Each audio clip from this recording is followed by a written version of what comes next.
Hello everyone, स्वागत है आपका पीसीएस बाई तरुण चैनल पर। जैसे कि आप सभी को पता है कि मध्य प्रदेश जीके की हम सिलेक्शन तक की जो बुक आती है, इसकी यहाँ पर इस बुक के माध्यम से आप लोगों को यहाँ पर वीडियो लगा रही है।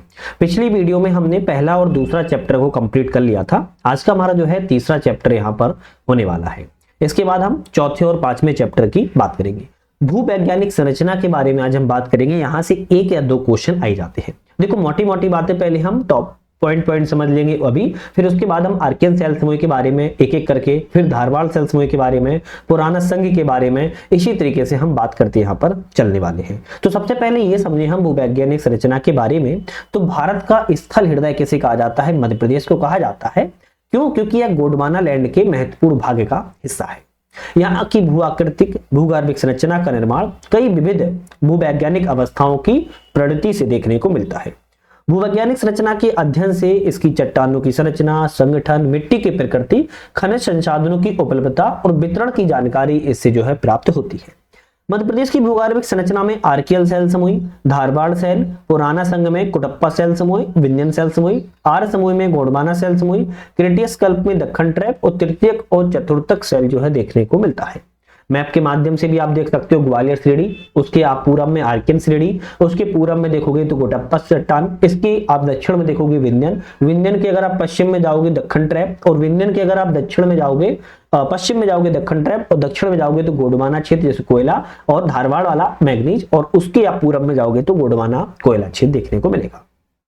अब हम लेकिन पॉइंट से बात करेंगे सबसे पहले आर्कियन सेल समूह के बारे में।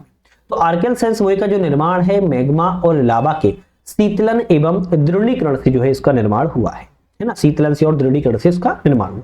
इसका विस्तार कहाँ है? मध्य प्रदेश के उत्तर में देखने को मिलेगा और आपके उत्तर पश्चिम पूर्व भाग में देखने को मिलता है।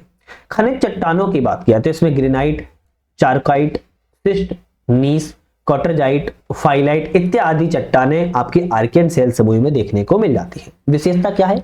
तो जीवाश्म रहित मतलब कि जीवहीन है और भ्रंशित एवं सल्कित अवस्था में आपकी आर्कियन सेल समूह देखने को मिलता है।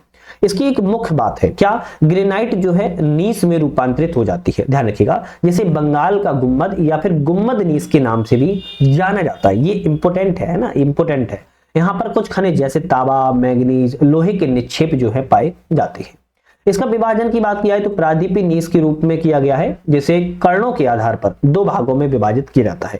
अब कर्णों की बात किया तो कैसे? एक आपका बुंदेलखंड नीस कहते हैं जो कि बड़े आकार का होता है, दूसरा चारकाइट नीस कहते हैं जो कि नीलगिरी नीस के नाम से भी जाना जाता है। सूक्ष्म कण नीलगिरी नीस के रूप में इसको हम जानते हैं। तो आप समझ गए, जो बड़े आकार का होता है उसे हम बुंदेलखंड नीस कहते हैं, और जो चारकाइट के नीस होता है वो सूक्ष्म कण के नाम से इसको हम जानते हैं। तो आर्कियन सेल समूह के बारे में बात करके हम धारवाड़ सेल समूह के बारे में समझते हैं।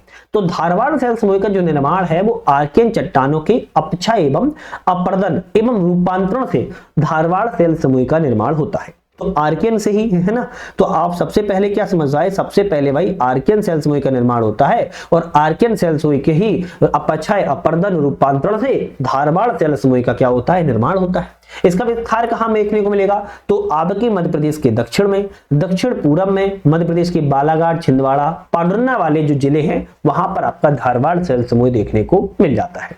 यहाँ पर कुछ चट्टानें पाई जाती है, खनिज पाए जाते हैं। तो हम बात करें जैसे सिलेट, शिस्ट, ग्रेनाइट, फाइलाइट, क्वार्टरजाइट, ये आपकी कुछ धारवाड़ सेल समूह की चट्टानें हैं। कुछ खनिज की बात किया है जिसमें कोबाल्ट, मैग्नीज, तांबा, लोहे अयस्क इत्यादि इसमें खनिज भी पाए जाते हैं। इसकी विशेषता क्या है? तो इसकी विशेषता है जीवाश्म रहित परतहीन धात्विक खनिज की संपन्नता धारवाड़ सेल समूह की विशेषता है। जैसे अब ऊपर आर्कियन में क्या था? जीवाश्म रहित जीवहीन था, है ना। और धारवाड़ में क्या है? जीवाश्म रहित परत विहीन है। ध्यान रखिएगा, परत विहीन धात्विक खनिज की इसमें संपन्नता देखने को मिलती है। लेकिन एक बात इंपोर्टेंट रखना है, ग्रेनाइट को जो नीस में रूपांतरित होता है वो दो खंडों में बटा है। इसी तरह धारवाड़ भी तीन भागों में बटा है, जैसे सोनसर क्रिम, संकोली क्रिम, चिल्पी क्रिम। अब सोनसर क्रिम का जो क्षेत्र है वो छिंदवाड़ा एवं पांडुरना वाले क्षेत्र में पाया जाता है।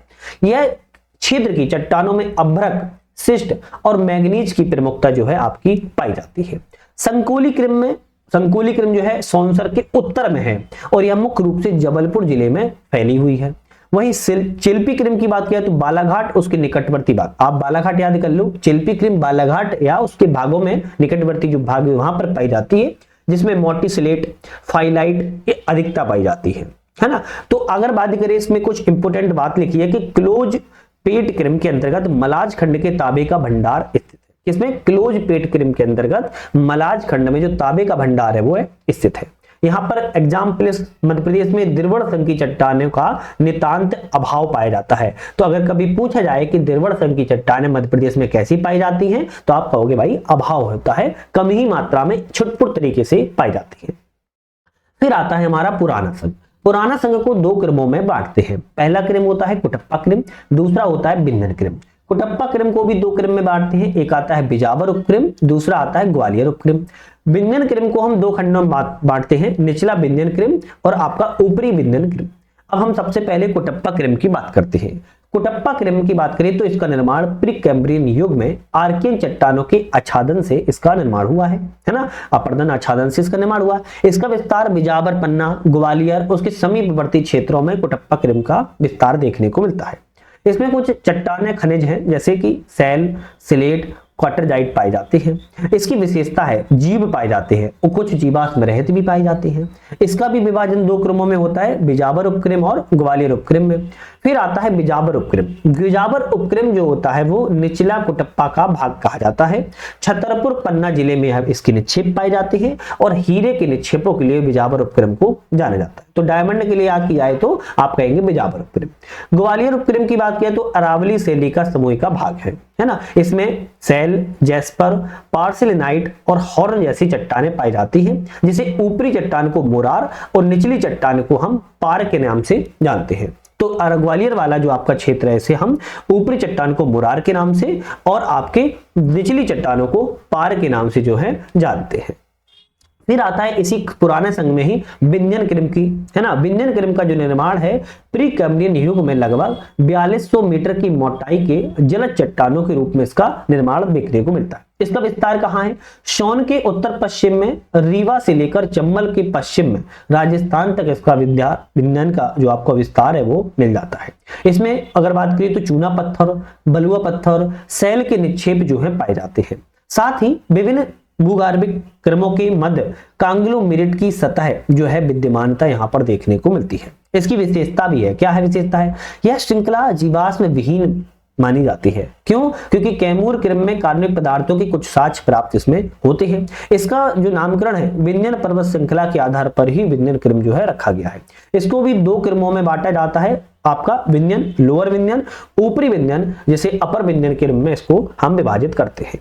अगर हम लोअर विंध्यन क्रम की बात किया है तो नर्मदा के उत्तर में पूरब से पश्चिम सोन नदी के घाटी के समीप जो है आपका देखने को विस्तार मिलता है लोअर वाला विंध्यन क्रम का। इसके उपक्रम में समीरी उपक्रम कहलाता है। जो लोअर विंध्यन क्रम में से हम समीरी उपक्रम कहते हैं। निचले विंध्यन क्रम में वलय वृंश अधिक पाए जाते हैं, जिसमें बलुआ पत्थर, चूना पत्थर, सैल के निक्षेप जो है देखने को मिलते हैं। वहीं अगर हम अपर विंध्यन की बात की जाए, अपर विंध्यन में यह लोअर विंध्यन के उपरांत जो है निर्मित हुआ है ना। जो लोअर विंध्यन उसके बाद ही उसका निर्माण हुआ है। इसका विस्तार नर्मदा नदी के उत्तर में पाया जाता है और यह तीन उपक्रमों में विभाजित है, जैसे कैमूर उपक्रम, रीवा उपक्रम और भांडेर उपक्रम। कैमूर में पन्ना, सतना, रीवा, मेहर जिले आते हैं। रीवा में आपके कैमूर उपक्रम के उत्तर पश्चिम में जो सागर, दमोह है और पन्ना जिले हैं वो आते हैं। और निचले सैल में पन्ना सैल और ऊपरी सैल में झिरी सैल इसको हम कहते हैं। भांडेर में बात किया तो सतना, सागर, दमोह जिले के पठारी भाग आते हैं, जैसे ऊपरी भाग में सिरबू सैल, निचले भाग में गनौरगढ़ सैल की अवस्थाएं यहाँ पर पाई जाती है। विश्व में हीरा विंध्यन क्रम में चट्टानों से प्राप्त होता है, किंतु मध्य प्रदेश में पन्ना कुटप्पा चट्टानों से मिलता है। तो ये आपका कैसा है? ये इंपोर्टेंट है, मतलब कि एक तरीके से कह सकते हो कि एक हेल्पफुल क्वेश्चन है कि मूलतः विश्व में हीरा जो है विंध्यन क्रम की चट्टानों मिलता है, लेकिन मध्य प्रदेश में पन्ना जो है कुटप्पा चट्टानों में पाया जाता है। आर सेल समूह की बात करते हैं। तो आर सेल की बात किया तो इसका जो कालखंड है वो कार्बोनिफेरस से लेकर प्लोस्टीन कल्प तक इसका जो कालखंड जो है माना जाता है। इसमें निक्षेपित पदार्थों के सेल समूह को गोंडवाना सेल समूह भी कहा जाता है। अभी अगर गोंडवाना सेल समूह कहा जाता है तो इसको भी तीन भागों में बांटा जाता है, जिसमें लोअर गोंडवाना क्रम, मध्य गोंडवाना और अपर गोंडवाना। अब लोअर में आपका तलचर वाला आएगा और अपर में आपका जो है आपका जबलपुर एवं महादेव उपक्रम इसमें आता है। अब अगर हम बात करें गोंडवाना सेल समूह का निर्माण कार्बोनिफेरस से लेके प्लेस्टीन के दौरान कार्बनिक एवं अकार्बनिक पदार्थों के अवसादीकरण से इसका जो है आपका निर्माण होता है। इसका विस्तार की बात किया है, सतपुड़ा श्रेणी बघेलखंड के पठार जहां पर अर्धवृत्त रूप में तथा उत्तर में सीधी से दक्षिण में रायगढ़ छत्तीसगढ़, तो इसका विस्तार देखने को मिलता है। खनिज चट्टानों की बात किया तो इसमें जो कोयला है वो 99% कोयला जो पाया जाता है। गोंडवाना शैल समूह में 99% जो है कोयला पाया जाता है। इसकी विशेषता क्या है? जीवाश्म युक्त है, प्रतिदार संरचना है, ये अपने आप में इंपोर्टेंट है। अब इसका विभाजन जैसे कि हमने बताया आपको 3 भागों में होता है। लोअर गोंडवाना, इसका प्रथम शैल समूह को तलचर शैल समूह के नाम से जाना जाता है। इसका विस्तार सोन एवं महानदी घाटी में इसका विस्तार जो है मिलता है। मध्य प्रदेश के सिंगरौली, सीधी, शहडोल जिले में इसको पाया जाता है लोअर गोंडवाना। साथ में इसमें कहरवारी, बरकार और मैटूर स्तर है देखने को मिलता है। महू, मुंह पानी और पेंच घाटी कोयला क्षेत्र जो बरकरार स्तर में आते हैं। देखो इस वीडियो में थोड़ा सा ना पीपीटी शायद ये साइज सही नहीं बन पाया, तो बार बार ये वो हो रही है, मतलब ओपन नहीं हो पा रही है सही से। तो नेक्स्ट वीडियो में कोशिश करेंगे ये सब नहीं हो पाए, ठीक है, इसके लिए माफी चाहते हैं इस बार। मध्य गोंडवाना की बात किया है तो सतपुड़ा क्षेत्र में इसका विस्तार है मध्य गोंडवाना का, जिसमें पंचेत, पचमढ़ी, देनवा, बागरा, चारा 4 स्तर में मिलते हैं। बात किया इन्हें बघेलखंड में परसारा टिकी के नाम से जाना जाता है और जीवाश्म आधार स्तरों में इसका विभाजन है। वहीं अपर गोंडवाना की बात किया तो 2 भागों में बांटा जाता है, जबलपुर एवं महादेव। अब जबलपुर की बात किया है तो बालू पत्थर तथा शैल इसमें मिलते हैं, जो कि जबलपुर कटनी में फैला हुआ है। तो इसकी 2 अवस्थाएं हैं, जिसके चौगान जबलपुर स्तर से पुकारती है। महादेव क्रम का विस्तार नर्मदापुरम, नरसिंहपुर, छिंदवाड़ा और सिवनी मिलता है। इसकी भी 2 अवस्थाएं हैं, जिसमें पंचमढ़ी और मलेरी इसको कहते हैं। अंतिम में आता है क्रेटियस कल्पशिल्प। अब क्रेटियस कल्पशिल्प की बात किया तो मध्य प्रदेश में दक्कन ट्रैप का विस्तार जो है आपका क्रेटियस कल्प में हुआ है, जिसमें बाघ सीरीज और लमेटा सीरीज के बाद इसका साक्ष्य मिलते हैं। दक्कन ट्रैप जिसे कहते हैं, जिसमें निचला ट्रैप, मध्यवर्ती ट्रैप और ऊपरी ट्रैप आपको इस तरीके से देखने को मिलता है। आपका क्या मिलता है? आपका दक्कन ट्रैप जो है देखने को मिलता है ना, इस तरीके से। इसका दक्कन ट्रैप का निर्माण क्रेटियस काल में मैग्मा के बेसाल्ट लावा के जमाव से हुआ है। मध्य प्रदेश के दक्षिण पश्चिम भाग, मालवा, नर्मदा घाटी, मध्य भारत में सीमित मात्रा में इसका जो है विस्तार मिलता है। इसमें बेसाल्ट चट्टानें, कैल्साइट, जियोलाइट के निक्षेप के साथ साथ क्वार्टरजाइट, अर्थोक्लेस और एल्बसाइट जैसे खनिज भी प्राप्त होते हैं। इसकी विशेषता क्या है? परतदार है, लहरदार है और काली मिट्टी की इसमें प्रधानता देखने को मिलती है। इसका विभाजन 3 भागों में मिलता है, निचला ट्रैप, मध्यवर्ती ट्रैप, ऊपरी ट्रैप। अगर हम निचला ट्रैप की बात करें तो नर्मदा घाटी क्षेत्र है, जिसे अर्ध स्तर, निचले बाघ और लमेटा स्तर कहते हैं। मध्यवर्ती ट्रैप में मालवा और मध्य भारत के भाग आते हैं, जिसमें जीवाश्म विहीन है। ऊपरी ट्रैप में मालवा और दक्षिणी मध्य प्रदेश का विस्तार है, जिसमें राख की परतें, जीवाश्म युक्त संरचनाएं देखने को मिलती है। फिर आता है तृतीयक चतुर्थक शैल क्रम समूह। इसकी बात किया है तो हिमालय के निर्माण के साथ नदियों के द्वारा लाए गए अवसादों के परिणाम स्वरूप नवीन जड़ों के जो समूह विकास है वो आपका तृतीयक चतुर्थक क्रम शैल में मिलता है। यहाँ पर कुछ जैसे पॉइंट है, जैसे ट्रैप जो होता है एक लैटिन शब्द है, ट्रैपा से बना हुआ है, जिसका अर्थ होता है सीढ़ी नुमा संरचना। इस तरीके से है ना, सीढ़ी नुमा संरचना होती है, सोपान रूपी ढाले होते हैं। तो जो ट्रैप शब्द ज्वालामुखी उद्गारों से बनी बेसाल्टिक चट्टानों के लिए जाना जाता है, सीढ़ी नुमा स्तरों से जमी होती है। इसे दक्कन ट्रैप के नाम से जानते हैं, जो कि मध्य भारत में विशेषता मध्य प्रदेश और महाराष्ट्र में फैली हुई है।